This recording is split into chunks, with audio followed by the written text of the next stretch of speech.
오늘 포럼에 발표하게 돼서 기쁘게 생각을 합니다. 제가 오늘 말씀드릴 내용은 코로나 블루와 디지털 헬스케어 내용입니다.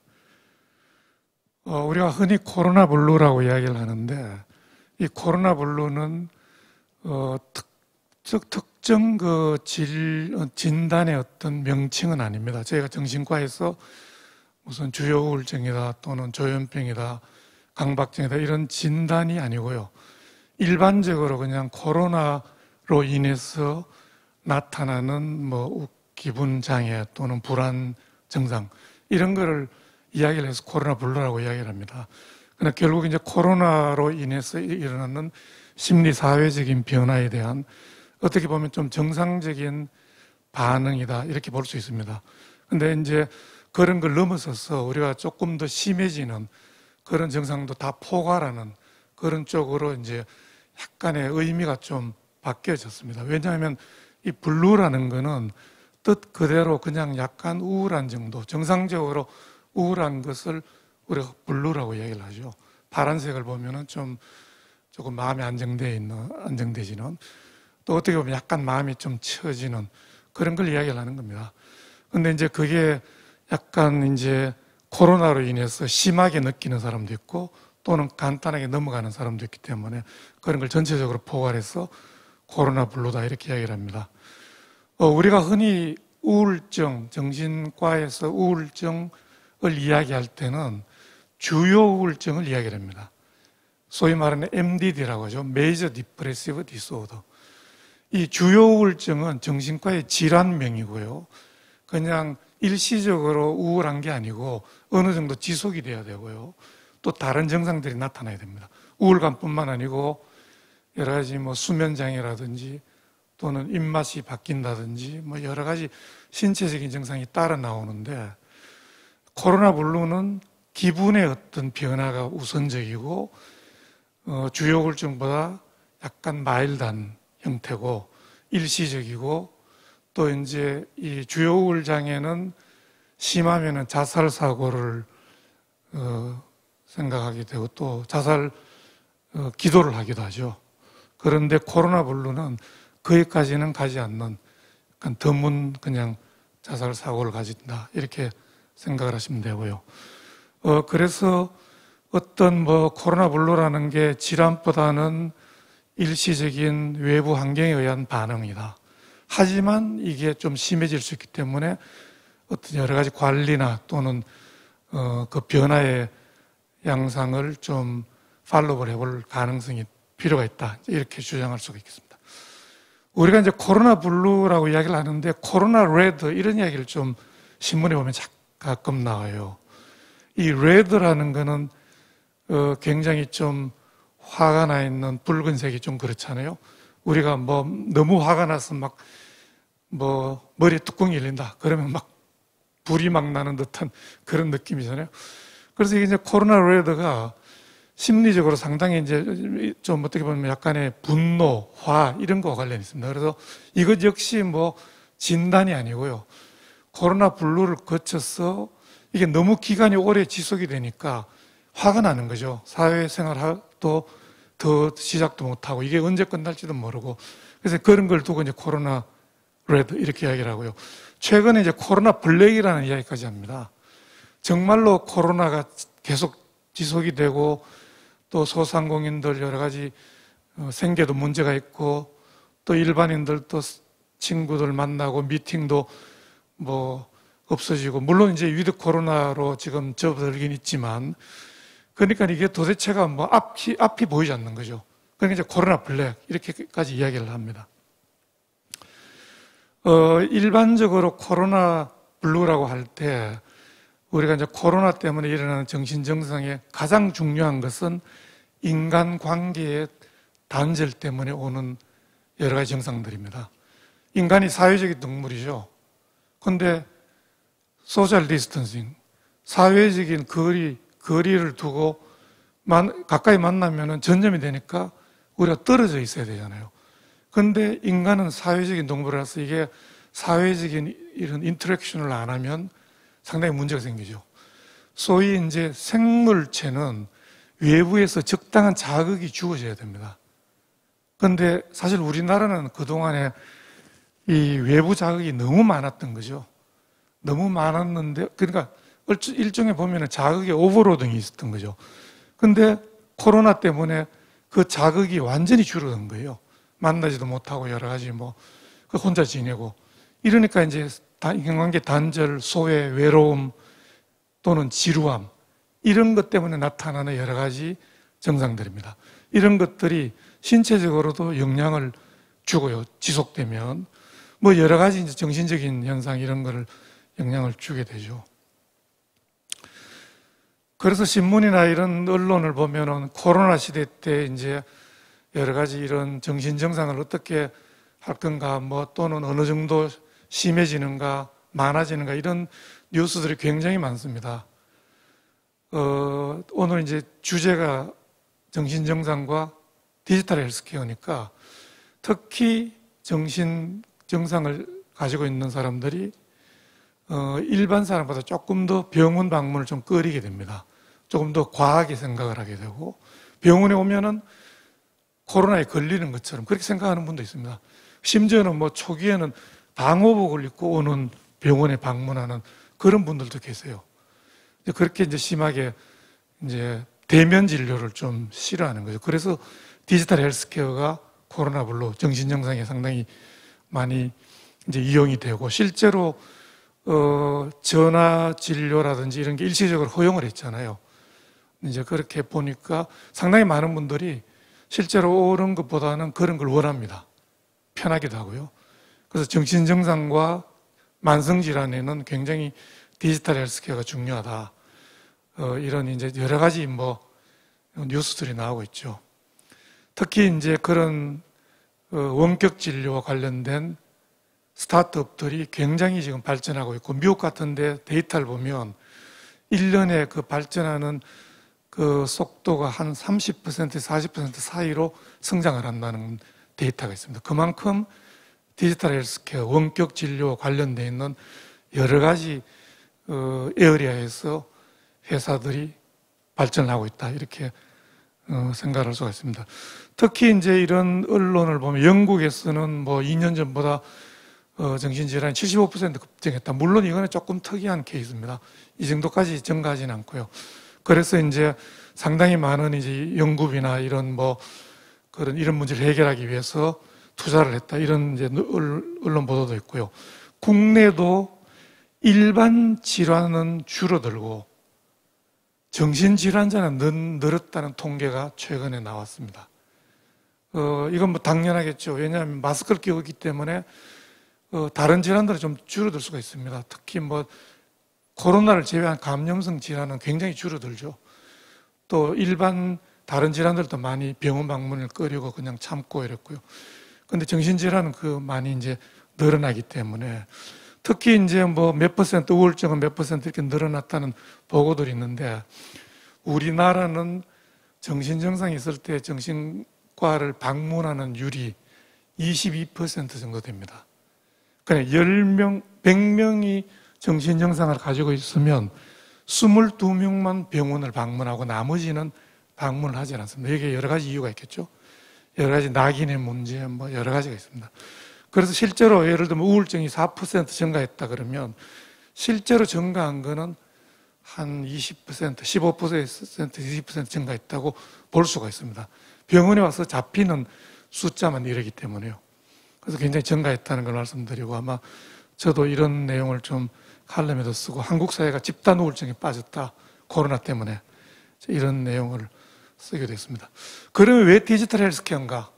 왜 디지털 사이키아트리, 디지털 디바이스를 이용한 정신과 진료가 요사이 여러 가지 이슈가 되는가?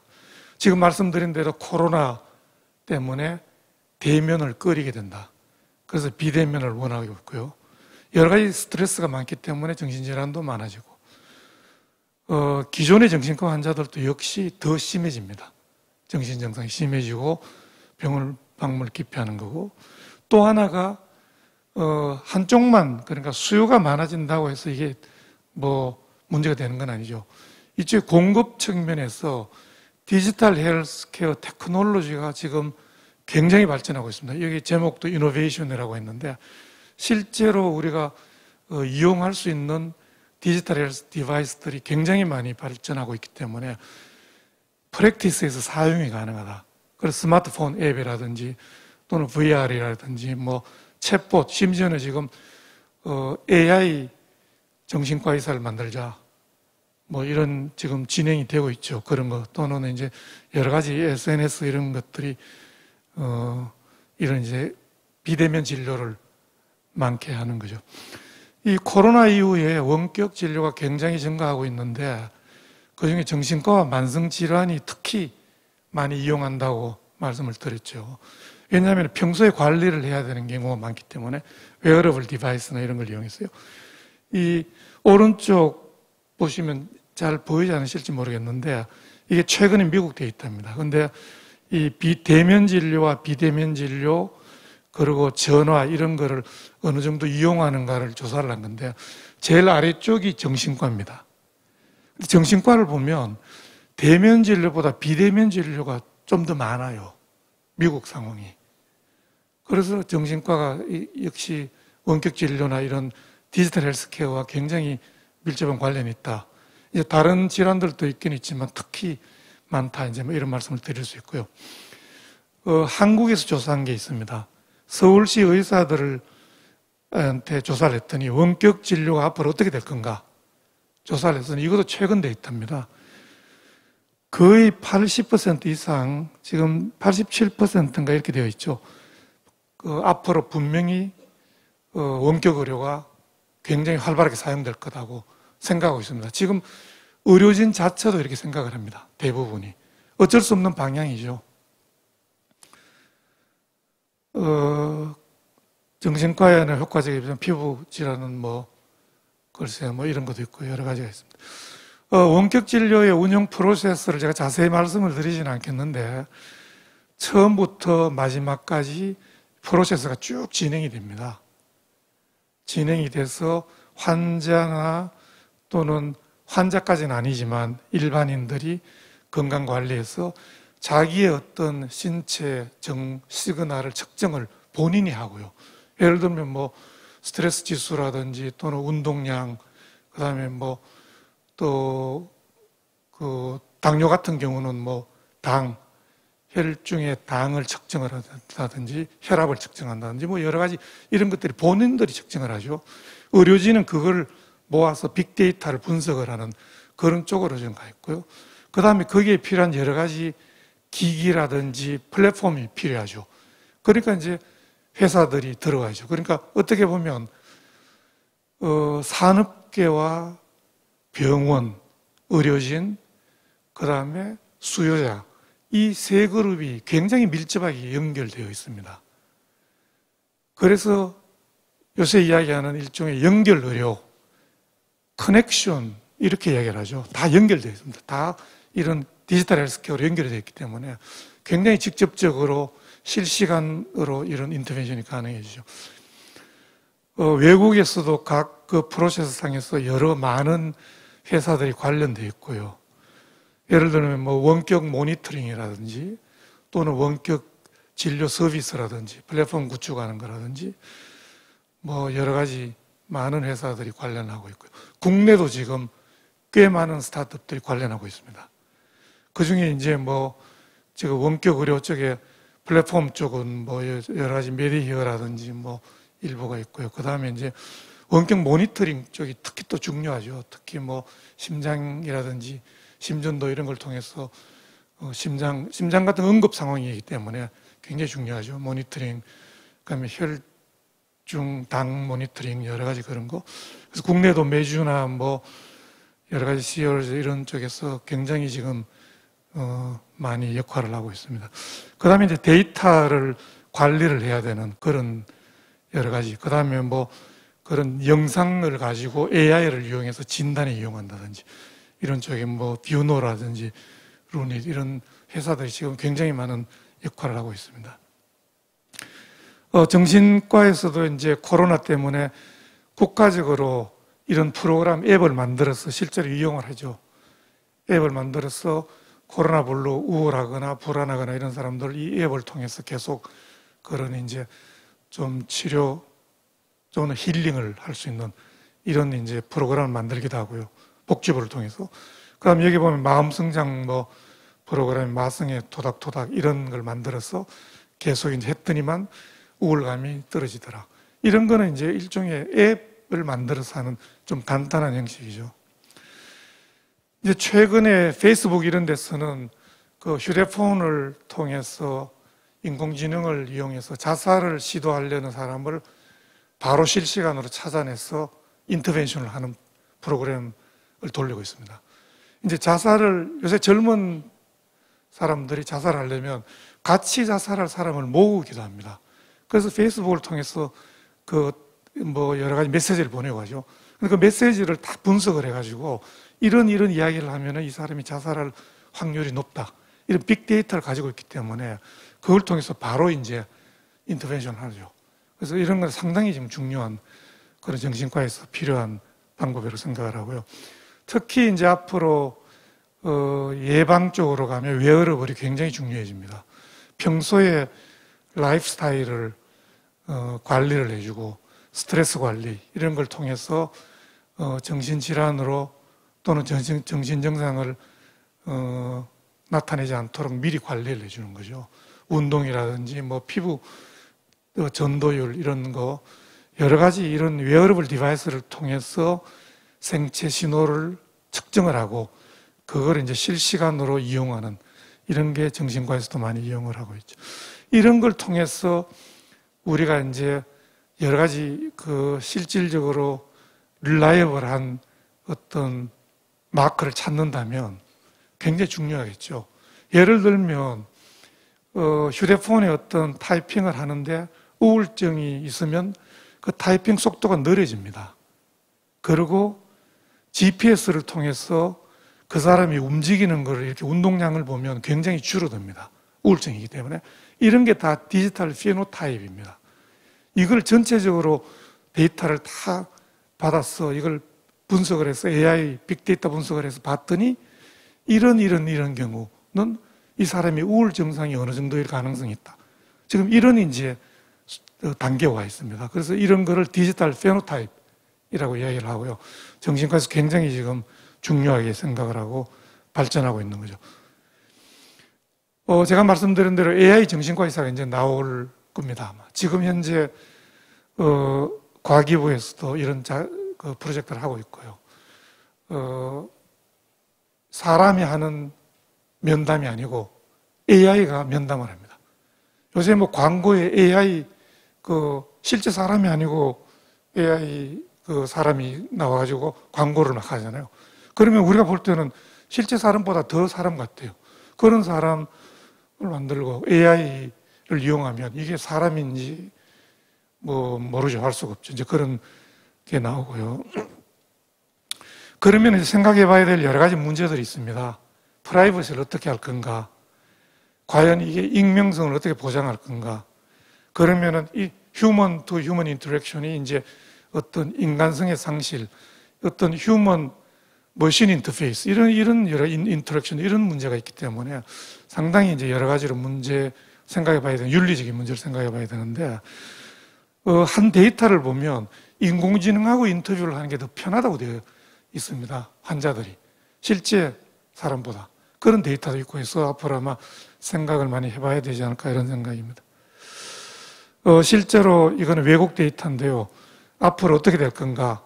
향후에 AI가 정신과에서 어떻게 사용된 것을 보면 상당히 많은 의사들이 분명히 앞으로 사용이 될 거다. 앞으로 5년 내지 10년 내로 어떤 식으로든 이런 것들이 현장에서 사용이 될 거다. 이런 이제 이야기를 하고 있습니다. 마지막 슬라이드입니다. 미래 정신 의료가 어떻게 될 건가? 왼쪽 밑에 보시면은 여러 가지 웨어러블을 통해서 평소에 생체 신호를 얻습니다.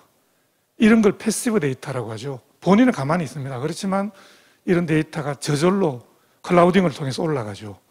그러면 이 데이터를 다 모아서 빅데이터가 되죠. 그걸 인공지능을 이용해서 머신러닝이나 딥러닝 이런 걸 통해서 돌리고 그리고 예측 모델을 만들고 이걸 통해서 그 사람의 상태를 측정을 하고 진단하고 바로 실시간으로 피드백을 줍니다. 그러면 그 사람이 이 사람은 지금 상당히 위험한 상황이다. 어떤 인터벤션을 해야 된다. 그렇게 하면 여러 가지 지금 뭐 뉴로 모듈레이션이라든지 여러 가지 방법을 통해서 이 사람을 치료하는, 지금 굉장히 실시간으로 이렇게 돌아가는 이런 게 미래 정신과에서 우리가 추구하는 그런 형태가 되는데, 앞으로 아마 조만간 5년 내지 10년 내로 일부가 굉장히 활용이 되지 않을까 이런 생각을 하고 있습니다. 예, 제 발표는 이상으로 마치도록 하겠습니다. 감사합니다. 네.